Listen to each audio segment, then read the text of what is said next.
A gray cloud wanted to be bright like every other clouds, because he was always gray and rainy. One day a rainbow told him that helping others could make it shine.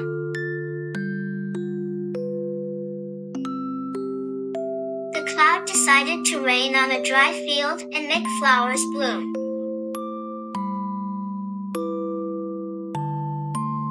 After this, the cloud suddenly brightened up and felt happy.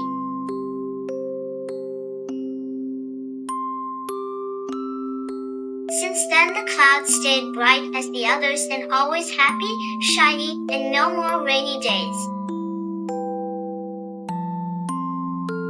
Cloud learned the reason behind being gray and dark.